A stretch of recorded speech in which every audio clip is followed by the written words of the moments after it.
Assalamu alaikum, j'ai le plaisir de vous retrouver aujourd'hui pour une nouvelle vidéo qui va concerner l'histoire d'une jeune convertie du nom de Barbara. Là, je sentais quelque chose et je sais que voilà, on peut avoir un contact avec Dieu parfois différent et j'avais voilà, parfois le soir ce contact avec lui. Je m'étais dit si un jour, il y a forcément quelque chose de plus juste ou de plus vrai et si un jour j'ai la chance de pouvoir toucher à ça. Alors Barbara, pourquoi je m'intéresse à l'histoire de Barbara? Parce qu'en fait elle a fait un peu écho à la mienne, à ma conversion, à mon histoire et j'espère qu'elle vous touchera autant que moi ça m'a touchée. Je vous laisse de suite regarder cette vidéo avec un grand plaisir. Salam alaikum, donc je m'appelle Barbara, j'ai 24 ans, donc je suis française et je suis d'origine de Lille. Donc invitée par sa locataire marocaine au Maroc pour un séjour de 2 semaines, Barbara en fait c'est une jeune française de 24 ans et d'origine et qui pratique d'ailleurs, qui est catholique, et elle va partir 2 semaines avec sa copine qui l'a invitée gentiment au Maroc. Et donc elle va aller au Maroc et là elle va être, comme j'ai été scotchée en Tunisie, elle va être scotchée par la gentillesse, la simplicité des personnes qui vont l'accueillir. Et c'est en partant là-bas que je me suis pris une claque et je me suis dit wow, en fait j'ai rencontré autre chose en fait, comme si on débarque sur une autre planète. Elle va être touchée vraiment par cette simplicité, comme j'ai été touchée. Vous pouvez voir mon récit dans la vidéo sur ma conversion. Et c'est vrai que vous, personne du Maghreb, je m'adresse plus particulièrement à vous, vous ne connaissez pas l'impact que vous pouvez avoir au niveau de l'islam et dans le bon sens, je veux dire. Vous véhiculez tellement des valeurs, vous véhiculez tellement des belles choses. Et c'est vrai que en tant qu'Européenne, en tant que Française, on est vraiment touché par... Alors, si je peux me permettre de dire la grâce de Dieu, parce que vraiment, vous avez une leçon à nous donner, nous, en Europe. Et gardez vraiment ça, parce que c'est vraiment beau. Donc, cette histoire m'a d'autant plus touchée, puisqu'elle m'a rappelé la mienne. Et cette jeune fille de 24 ans va donc aller au Maroc. Moi, j'avais à peu près 18 ans quand je suis allée en Tunisie, mais elle a 24 ans. Et elle va donc découvrir cet accueil, cette gentillesse, contrairement à ce qu'on nous enseigne, ou en tout cas ce qu'on nous véhicule en France sur ce qui se passe voilà, au Maghreb, les Arabes, alors que c'est plutôt Maghreb et non Arabe, mais bon. Et avec voilà, tout ce qui est véhiculé comme négatif, comme chose négative sur la religion et surtout sur les Arabes. Donc cette jeune fille de 24 ans, à son retour en France, décide de lire le Coran. Elle va décider de lire le Coran, mais d'une façon, et je suis passée par là aussi, d'une façon critique, c'est-à-dire que qu'est-ce qu'on peut trouver qui finalement un petit peu, voilà, c'est pas possible, ou qu'est-ce qu'on peut critiquer ou voir qu'est-ce qui va pas dans ce livre. Et du coup, et comme beaucoup d'ailleurs de scientifiques, elle va lire le Coran dans cet état d'esprit pendant 6 mois et finalement, elle va de plus en plus appartenir, en tout cas sentir qu'elle appartient à Dieu et que à la lecture du Coran, elle se sent de plus en plus près de Dieu. فقد قرأت ترجمة القرآن بشكل عميق ودقيق وبحثت عن الشبهات والرد عليها واكتشفت الجانب الآخر من شخصيتها إنها بربرة المؤمنة بخالقها. Et un jour, à l'heure de Salat al-Dor, donc pour ceux qui ne sont pas musulmans, il y a 5 prières à faire obligatoires dans la journée. Donc il y a la Fajr qui est la prière de lever du soleil. Et il y a Dor qui est environ à 11h, enfin tout dépend, en tout cas c'est avant midi. Il y a la prière ensuite de l'après-midi, Al-Sar, et ensuite le Maghreb, c'est-à-dire le soleil couchant, d'où le nom des pays du Maghreb, et la prière de Aïcha, la prière d'Isha qui est donc plutôt la nuit. Alors tout dépend d'où vous habitez, ça peut aller entre 6 et 9 heures et tout dépend du mois également. Donc elle décide, c'est un peu avant midi, elle décide d'aller à la mosquée pour voir un petit peu qu'est-ce qui se passe et surtout poser des questions à l'imam. Donc elle rentre, elle y va, très cool, sans voile, en jean, très très cool, à la française. Et elle rentre donc à la mosquée et elle demande à voir l'imam pour lui poser les questions. Et là, avant même que l'homme peut lui indiquer quelque chose, elle voit l'imam, elle fonce directement sur lui et elle va aller lui parler.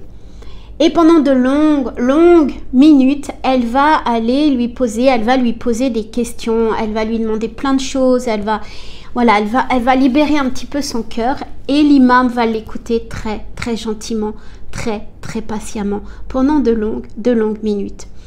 Et à un moment donné, l'homme qui était donc à l'entrée et avec qui elle n'a pas attendu qu'il lui montre l'imam, va venir et gentiment va lui dire: pardon ma soeur, mais l'imam ne parle pas du tout français. Donc en fait, ça l'a encore plus confortée parce que elle s'est dit Mashallah. À l'époque, elle n'a pas dû dire Mashallah, mais cet homme m'a écouté gentiment, il a patienté, etc. Il m'a accueilli en tant que telle, en tant que femme, femme européenne, enfin habillée, sans voile, etc. Et donc voilà, il y a une ouverture d'esprit, il y a une patience, il y a une bonté. Et le vendredi suivant, Mashallah, elle a prononcé la shahada. الأيام التي قرأت فيها القرآن لأول مرة وتذكرت كيف كان الله يخاطبها مباشرة. إنه شعور جميل وبنفس الوقت مؤثر. ما هو شعورك الآن؟ Justement, quand je lisais le Coran, je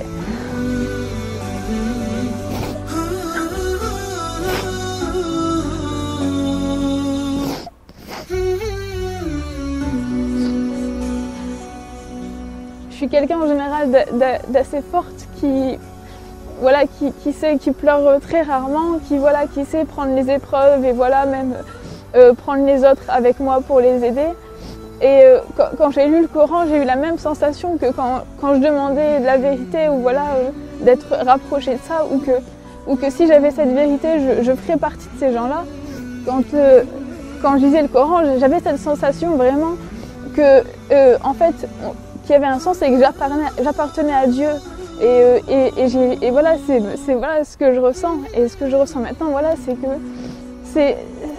qu'on lui appartient et c'est qu'à lui que j'appartiens et que c'est une sensation énorme et que on peut être très riche ou puissant, mais sans lui on n'est rien. Et je pleure rarement, c'est vraiment, mais quand je reparle de ça, j'en parle rarement parce que c'est quelque chose qui me prend vraiment et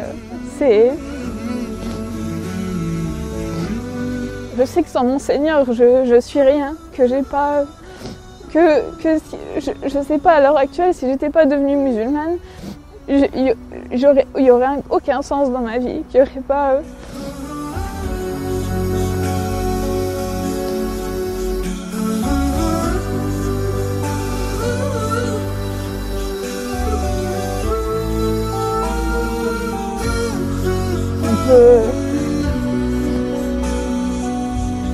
سبحان الله.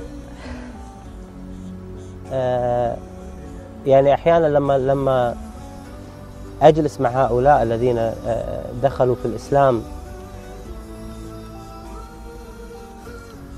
أشعر بأننا نحن مقصرون تجاه هذا الإسلام.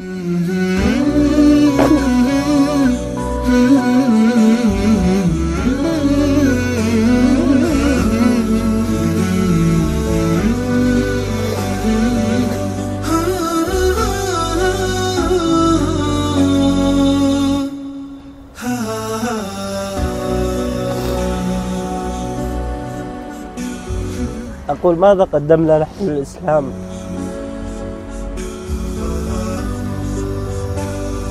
يعني سبحان الله، بنت في هذا العمر عمرها 24 سنة عندما تتذكر كيف دخلت في الإسلام وكيف هداها الله سبحانه وتعالى تشعر بأن الله سبحانه وتعالى أنعم عليها بأعظم نعمة على الإطلاق، وهي هذه النعمة التي أنعم الله سبحانه وتعالى علينا بها، وهي نعمة الإسلام العظيمة. لماذا نحن لا نشعر بهذه القيمة؟ وماذا نقول للنبي عليه الصلاة والسلام الذي تعب واجتهد حتى نشر هذا الدين، ونحن ديننا لا يتعدى حدود منطقتنا ولا يتعدى حدود دولنا. متى نوصل الإسلام إلى هذا المكان؟ C'est quelque chose qui touche vraiment. Je voudrais vous dire, mais qu'est-ce qu'on fait aujourd'hui? Qu'est-ce qu'on fait aujourd'hui de la foi qu'on a acquise? C'est quelque chose qui m'émeut beaucoup parce que cette foi, elle doit toujours être travaillée. On n'est pas avec. Alors moi, ça me fait hurler souvent. On me dit, oh, mais je suis né musulman. Oui, certes, peut-être, mais on devient musulman. C'est quelque chose, on n'est pas avec. Vous avez votre passeport, c'est estampillé. Et c'est bon, vous êtes en route pour le paradis. La foi, c'est quelque chose qui se travaille, qui se teste, qui s'améliore chaque jour. On n'a jamais fini. On n'a jamais fini d'apprendre, on n'a jamais fini de grandir. Qu'est-ce qu'on fait à l'heure actuelle? Qu'est-ce qu'on est en train de mélanger? Les traditions, la culture, on prend les armes pour combattre les idées des autres, pour avoir le dernier mot sur les réseaux sociaux. Et en fait, est-ce qu'on apprend et est-ce qu'on montre cette gentillesse, cette bonté, cette patience de l'islam? Je voudrais, si vous me permettez de vous le demander, en commentaire de cette vidéo, dites-moi qu'est-ce que vous faites ou qu'est-ce que vous décidez après cette vidéo et tenez-y-vous fermement. Qu'est-ce que vous avez décidé ou qu'est-ce que vous faites actuellement pour améliorer ou pour apprendre de votre religion? J'aurai un grand plaisir à lire en commentaire ce que vous allez me dire. Et si vous avez aimé cette vidéo, likez, partagez avec d'autres amis si ça peut déclencher des choses, mais avec un grand plaisir. Et je vous retrouve très vite pour une nouvelle vidéo. Ma salama, que Dieu vous protège. Ciao, ciao.